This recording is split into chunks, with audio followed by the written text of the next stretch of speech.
Hello and welcome to episode 89 of This Week in Germany. This podcast brings the world to Germany and Germany to the world with news for the week beginning the 14th of September 2015. I'm Daniel Winter in Berlin. Each week we feature stories from news, society and culture in the English language. If you want to find out more, including ways to follow us on Facebook and Twitter, head over to thisweekingermany.de.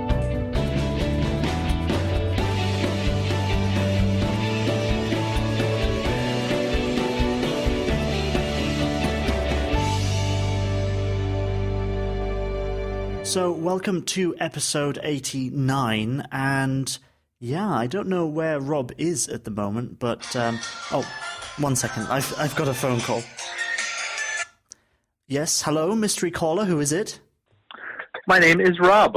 Hello, Rob. Who is this? It's Daniel, your podcasting friend and... Oh, from This Week in Germany, yes. You do realize we're meant to be recording an episode now, where are you? Well, I just got home, but it has been a long day and a long preparation leading up to this day. I'd say around 9 months or so. Have you been painting something? Yeah, well, kind of. It was a creation, but it was a dual-part creation. I now have a second child, a beautiful young daughter. Oh, congratulations! That's beautiful and wonderful. Yes, it was quite an ordeal today. I would say more so for my wife than for myself, but I was right there with her to be her rock, to be her support. But she did all the heavy lifting. So I guess you would name your wife as German of the Week this week, right? I would definitely have my wife as German of the Week, or the new one. Yes. Okay, that's really cool. So, how did this baby happen then? No, okay, you don't have to answer that question. That's probably a bit too much detail. But yes, so you may be glad to hear that you can just sit back and relax. I've got this episode, don't worry. I've handled it all. We've got a few special guests coming up throughout the program. We have, oh, thank you, Daniel. you're very, very welcome. Malachi has come on, Sven is on, Jonas is on as well, and we have a guest journalist as well. So it's all handled. You can just sit back and relax. Well, those guys, the three that I know, besides the guest journalists, they're all extremely talented. So I am sure that this episode is going to be amazing as always. It will be amazing. So, yes, I don't know what to say. What do people say when people have babies? Good luck. Have fun. Enjoy all of those sleepless nights. Yeah, all of the above. Okay. So, yes, will you be back on next week? I will be, and I promise to have more exciting Destination Germanys, and I will be all about it next week. Be back in the news for This Week in Germany. Okay, great. So have a wonderful baby time, and I'll talk to you again next week. Great. Have a good night. Okay, let's move on now to our top story for this week. Once again, Europe's refugee crisis is dominating the headlines. Germany has helped to relieve the bottleneck of migrants in Hungary's capital, allowing them entry to the country via Munich. 412,000 have applied for asylum so far this year in Germany, a number which is expected to double by December. It all seems like a well-intentioned gesture, but many have asked if it was too much, especially seeing as Germany's European neighbours were not responding in kind. Well, just before I began recording this week's episode, Interior Minister Thomas de Maizière announced that Germany would, in effect, be temporarily exiting the Schengen zone and putting up border controls. With more, freelance journalist Janelle Dumas-Laon joins me now. So, Janelle, refugees have been flooding into Europe and into Germany in particular. What's the latest on the crisis? Well, the last days have been particularly heavy for Munich, which is the first entry point for refugees going into Germany. Last night alone, 13,000 refugees arrived until midnight, and many more came today, Sunday. For the first time, the city said it wouldn't be able to guarantee accommodations for every arriving refugee. Munich's leadership started to increasingly express its frustration. It feels left alone from the other federal states. It feels left alone in dealing with what it called a national task, and called on basically the rest of Germany to pull its weight. So it's almost as if this Europe-wide debate on how to distribute refugees trickled down to Germany to make it also a national argument, if you will.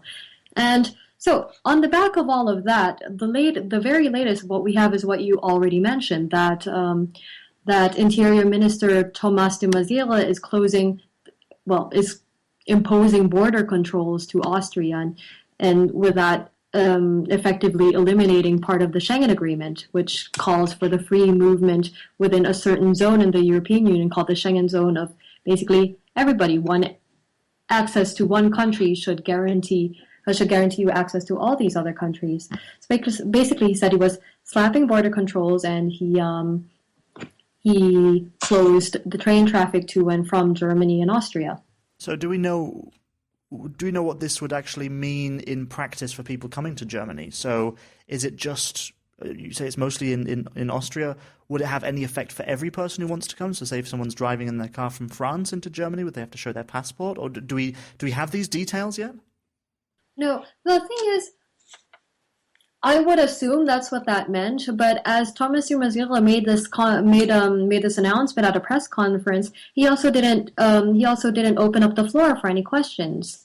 It was he said these border controls were happening, and then he walked out, leaving the rest of us to wonder as to the details. But basically, I can imagine everybody understands that this is the measure targeted towards refugees, and I suppose anybody else entering the border should not assume they wouldn't be asked for ID. I see. And so Germany has taken 40% of the EU's refugees so far in this specific crisis. Why aren't other countries taking in so many?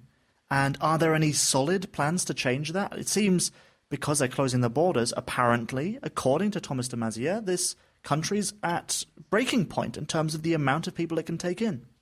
Yes, precisely. And this is also one of the reasons he said that the border had to be closed. He said that Germany, in closing this border, was trying to send a signal to the rest of Europe to show solidarity and take on more refugees and basically not leave Germany alone with this burden. What Germany and other countries in the European Union, like France, are pushing for are mandatory quotas that would prevent the concentration of refugees in a few places. So this mandatory quota, for example, would see 120,000 refugees coming from countries, entry point countries like Italy, Greece, and Hungary, to other EU countries, and how many refugees go into each country should be determined by the country's economic strength and population size. The EU's mandatory quota is exactly that. It is a mandatory quota, meaning the EU will get to decide, will determine which country gets how many refugees. And to go back to your earlier question as to why other countries aren't taking on as many refugees, I suppose the simple answer is because they do not want to. Slovakia, the Czech Republic, and Hungary are such examples of the countries that actively reject a quota. They don't want to let the EU control how many refugees they accept. Slovakia's interior minister, as for example, said today that that he will veto any decision on mandatory quotas for distributing migrants among their European member states. Said that he simply will not agree to it. So I guess we'll have to see what goes on tomorrow at the Brussels meeting. There's going to be a meeting in Brussels of the European Union's interior ministers.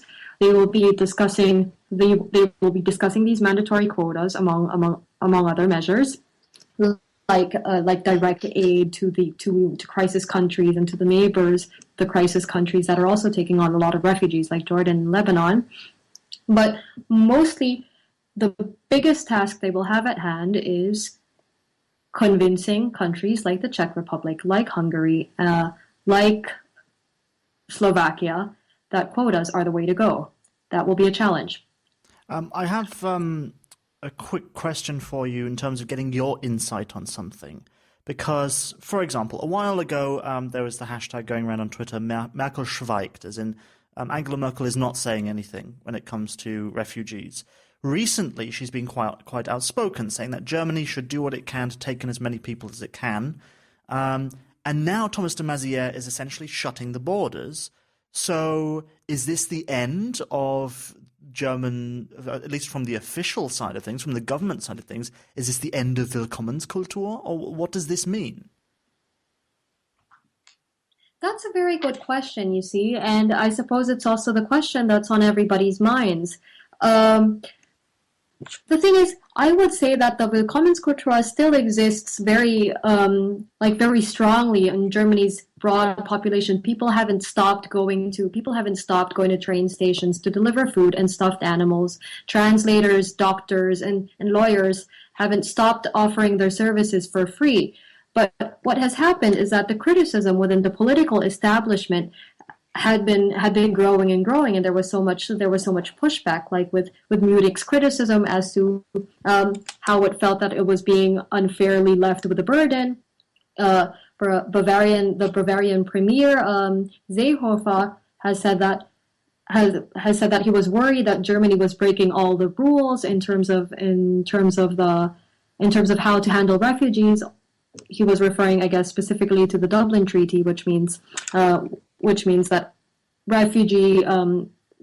asylum seekers are processed where they land. And obviously, when Merkel announced her open arms policy and let thousands through the German border from Austria, who came then from Hungary without being processed, they were flouting those rules. So there is a bag of mixed messages there. I think Merkel is caught between the will of the people, who are very proud of the very pro-refugee stance that she has taken on, and the criticism of her government.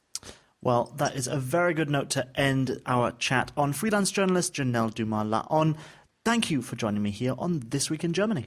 Thank you, Daniel. It was a pleasure.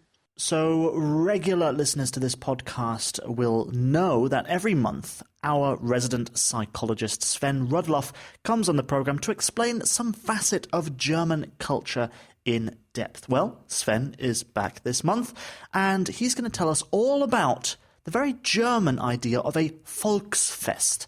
What's a Volksfest? Well, you can find out now with Sven. Hello, my name is Sven, and every month I give you some insights on what it means to be German, with interesting stories about typical German things and the German psyche. Today I want to put the spotlight on something that I only recently realized to be a German tradition.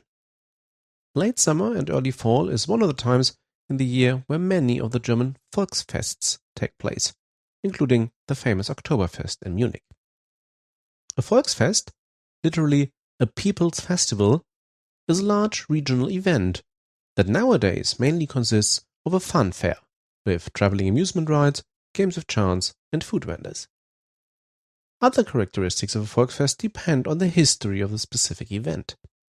Many only take place once a year and run from a few days up to several weeks. Most Volksfests trace back to the Middle Ages. Towns usually had a regular weekly market that brought together local farmers, craftsmen, and citizens. But once or twice a year, a special fair went far beyond the regular market and also included traveling salesmen, entertainers, and visitors from further away. This is where the German word Jahrmarkt comes from, that today is usually falsely used for a fun fair. Jahrmarkt literally means annual market. Such an annual market was a significant event with wide-reaching economic impact, and for this reason alone it was down to the local ruler to allow a town to hold such a fair.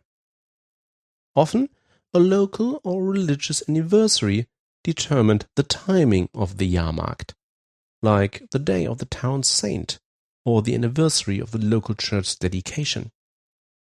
This is also where another German name for Volksfests comes from, Kirchweih or Kirmes. Kirchweih means church dedication, and Kirmes is a short form of the same. As I said, today most of these traditions get conflated, but if you look closely you will discover that for many German Volksfests there's also a church service accompanying them. It's just that at most larger Volksfests the visitors only care about the fun fair and the beer or wine tents, depending on the region and time of year. In some German regions, Volksfests have a less religious and a more mundane connection. And I'm not talking about wine or food festivals that usually take place in late summer or early autumn. No, I'm talking about local militias. In the Middle Ages, many towns had to defend themselves against marauders, and this gave rise to local militias and citizen brotherhoods. Those survive to this day in the form of marksman sports clubs, Schützenvereine in German.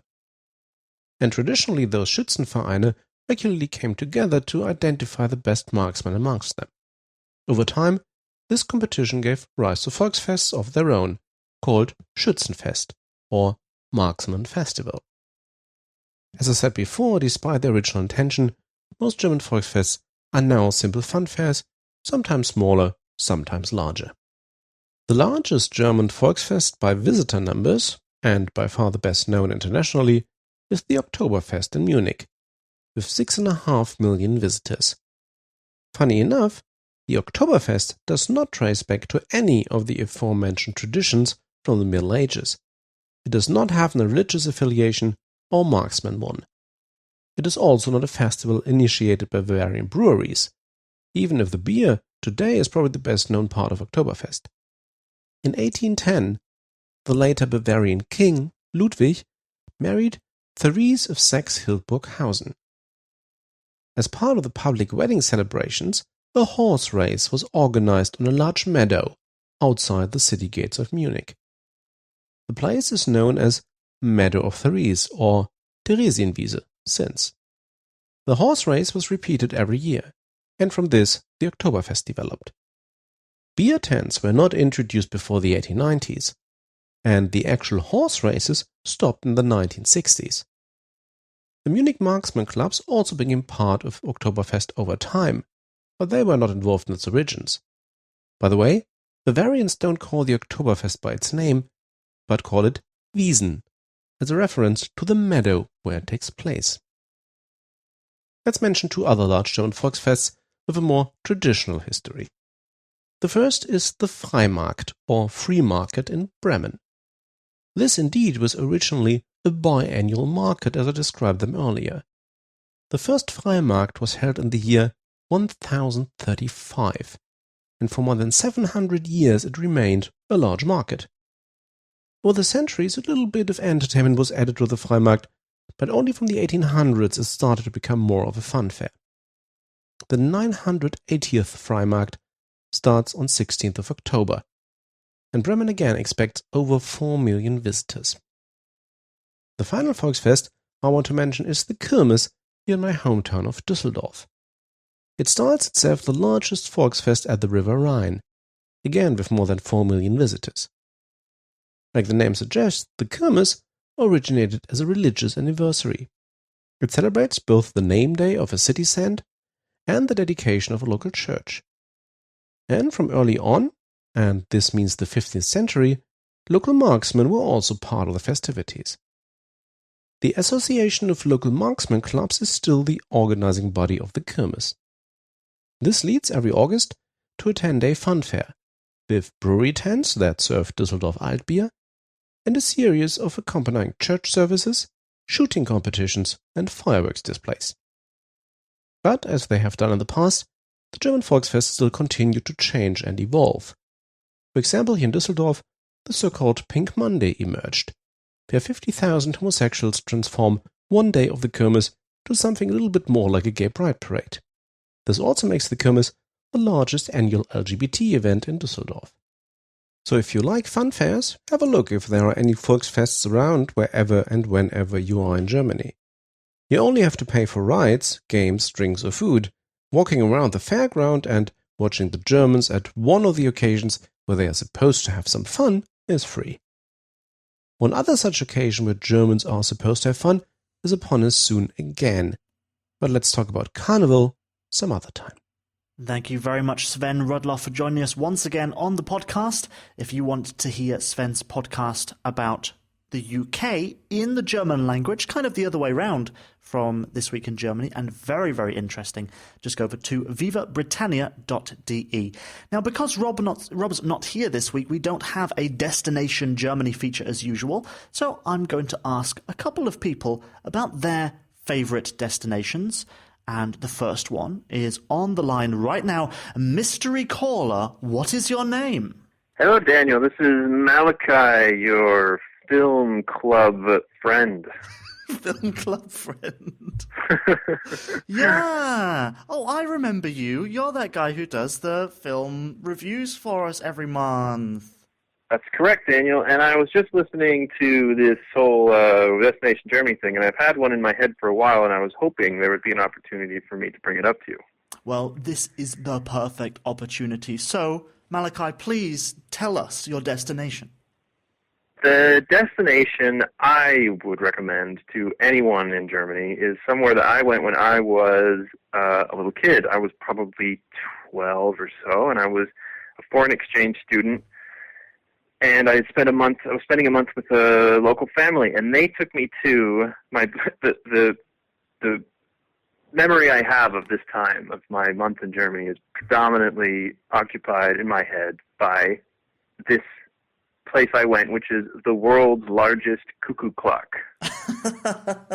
And it's in Triberg, in the Black Forest.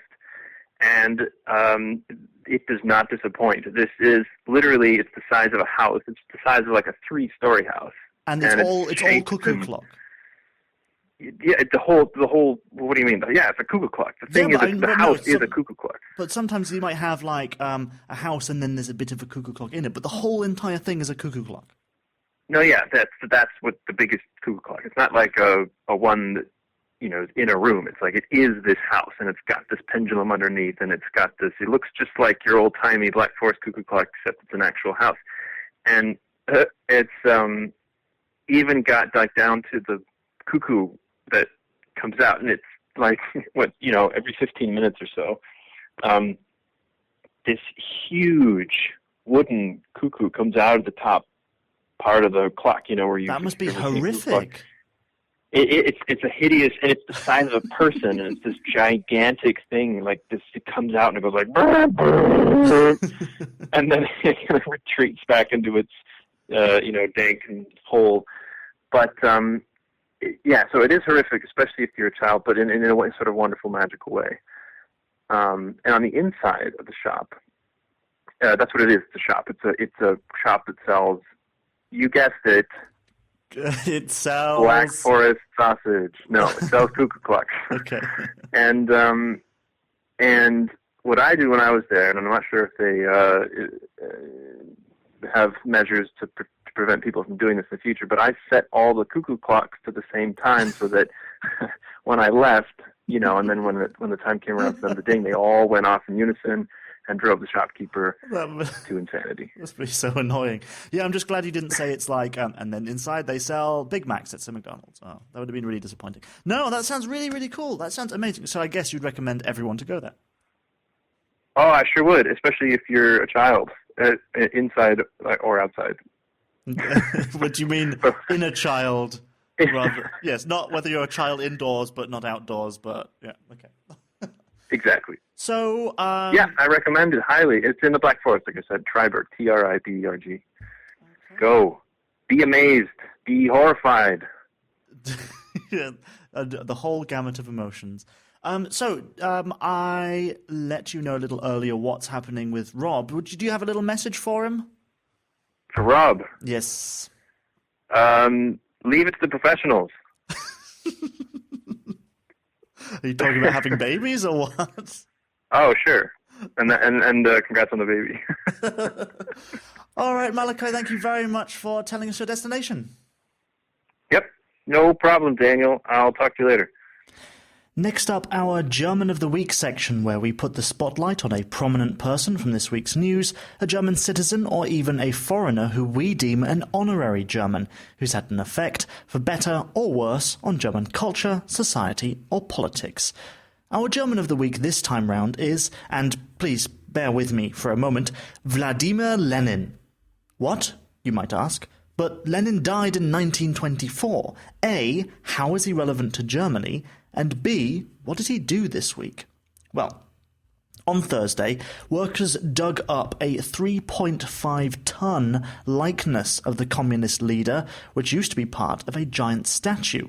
That statue was unveiled in 1970 for a crowd of 200,000 people. Basically, it was a big deal. It stood in East Berlin for 31 years until it was torn down shortly after the fall of the wall. All the pieces of that statue were buried in a forest until now. The head, which is 1.7 meters in height, will take pride of place in a new exhibition of monuments in Spandau in Berlin. So, who'd have thought, all these years after the end of communism in Germany, Lenin is back. So much for the film from 2003, Goodbye Lenin. This is more like, welcome back, Lenin. Or not, whatever the case may be, however you'd like to phrase that. Anyway, let's move on. We have one final mystery caller on the line to tell us about their favourite destination in Germany. Mystery caller, could you please introduce yourself? My name is Jonas Schönfelder. Hi, and you may remember Jonas from a few, several episodes ago. You did a feature on the German language, which was really cool. Yes, very that's popular right. as well. Got shared a lot, got listened to a lot. It was very nice. So, what destination would you like to recommend to everyone? I would like to recommend Frankfurt am Main, which is the biggest city in Hesse, the state where I originally come from. And I've been there a few times now, and when I came there the beginning of this year, I didn't have very good expectations because, it's like, for me it was like a shiny city. It's the only city in Germany which has a skyline, and I thought maybe there are too many business people and it's not cool to go out, make party and stuff like that. But after I've been there a few times this year, I really changed my mind on the city. So people think about it as just like, it's the financial capital of Europe, so it's lots of skyscrapers, Yes. banks, and serious buildings.